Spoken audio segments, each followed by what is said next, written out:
Bonjour à toutes et tous, bienvenue dans les coulisses du Grand Lyon. Mon invité du jour, Loris Dumas, bonjour. Bonjour. Vous êtes candidat écologiste aux prochaines européennes. Alors vous êtes 42e sur la liste des écologistes, je crois. Le Progrès, vous êtes étudiant.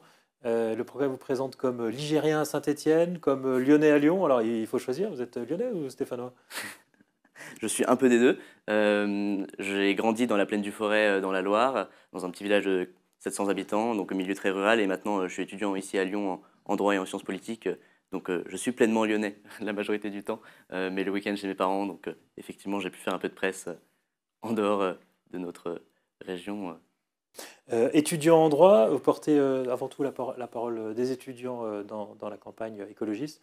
Il y a un an, les écologistes étaient annoncés très haut dans les sondages. C'est beaucoup moins le cas aujourd'hui. Est-ce que vous vous mordez pas les doigts d'avoir refusé toutes les propositions d'alliance à gauche?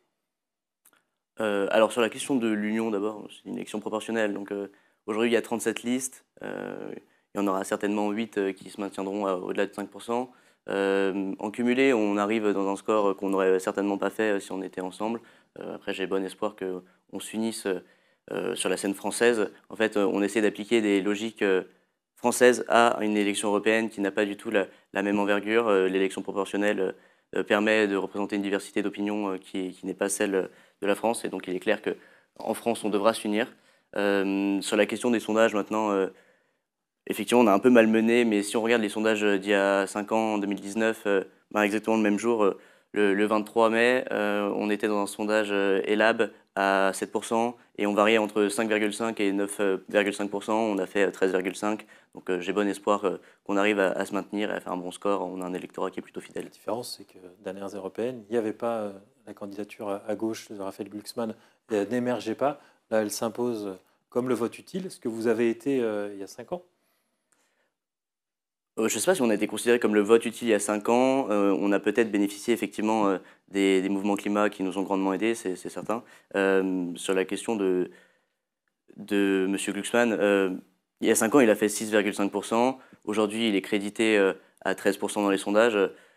Notre électorat, il est très volatile, donc je pense qu'on peut arriver à s'équilibrer et qu'un vote utile n'est pas forcément très utile sur une élection qui est proportionnelle.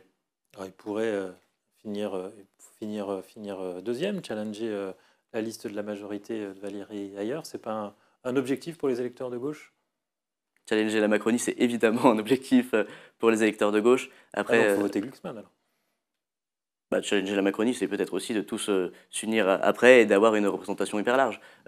Aujourd'hui, au Parlement européen, on est le quatrième groupe, et il ne faut pas oublier que M. Glucksmann, il appartient au groupe qui ne veut pas changer l'Europe. Aujourd'hui, la critique de l'Europe, elle est large à gauche, et en fait, on a plein de reproches. Nous, on est pour une Europe différente, une Europe fédérale, et donc se construire en opposition, ce n'est pas appartenir aux trois groupes majoritaires, Renew, le PPE et les socialistes et démocrates. Ils ont voté tout en bloc ensemble.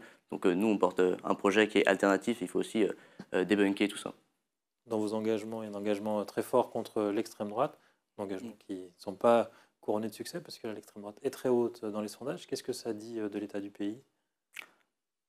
La revue Grand Continent parle d'interrègne sur la période que nous vivons, un règne où il y a un capitalisme financier qui est en train de mourir et où dans cet interrègne, tous les possibles, même les pires, adviennent. L'extrême droite est un de ces possibles. Cette revue dresse deux possibilités. L'extrême droite, avec ses mouvements populistes qui gagnent de plus en plus en Europe, et une Europe sociale et écologiste.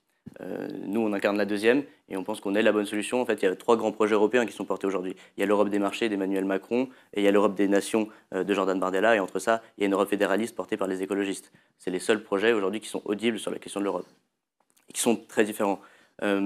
Sur les 30% de M. Bardella, effectivement, il y a peut-être un combat qui n'a pas été suffisamment porté à gauche et qu'on devra faire sur les temps à venir. On a 3 ans jusqu'aux élections présidentielles pour faire reculer l'extrême droite. C'est pas perdu. En Autriche, on a fait reculer l'extrême droite. C'est un gouvernement écolo maintenant qui a réussi à les mettre en recul. Donc rien n'est perdu. Ce populisme, il s'épuise et donc on peut lutter. Il n'y a pas de fatalité. Il faut monter. Vous avez été choisi sur la liste pour porter la parole des étudiants. Dans notre programme, on a beaucoup de propositions pour rémunérer les étudiants. Il faut que les stages en entreprise, notamment, soient financés par l'Europe. La priorité ne serait pas plutôt d'investir dans la qualité des enseignements plutôt que dans les stages rémunérés? Bah, je pense que la qualité des enseignements, elle est là. En Europe, on a des universités qui sont très réputées, qui sont hyper bien classées. On a des étudiants qui se forment et qui trouvent des métiers par la suite. Le problème L'université ne manque principal pas de des moyens étudiants... pour vous? Comment? L'université ne manque pas de moyens pour vous? Si, l'université. Mais je ne pense pas que c'est la qualité des enseignements. Les enseignants sont toujours aussi bons et ce n'est pas la question. Le manque de moyens, il est hyper fort sur les universités, c'est clair. Mais la question principale, c'est la précarité de la jeunesse. Ces étudiants, c'est la part la plus pauvre de la société aujourd'hui et donc il est hyper important de mobiliser. La seule fois où on parle des jeunes dans cette campagne, c'est pour dire qu'ils ne votent pas. Et après, donc, il ne faut pas s'étonner qu'ils ne se mobilisent pas si on ne parle pas d'eux. Ma présence ici, c'est aussi pour faire un signe envers cette jeunesse qui est peut-être résignée et qui gagne à se mobiliser dans les urnes. Il y a 5 ans, j'étais cette jeunesse des marches climat et cette marche climat, aujourd'hui, elle doit continuer vers les urnes et donc, plutôt que battre le pavé, battre les urnes. Dans les événements de la campagne, on retient le dernier à Lyon, ce sera à Instead, dans une petite salle, le 5 juin, avec Grégory Doucet, pour parler de la canicule.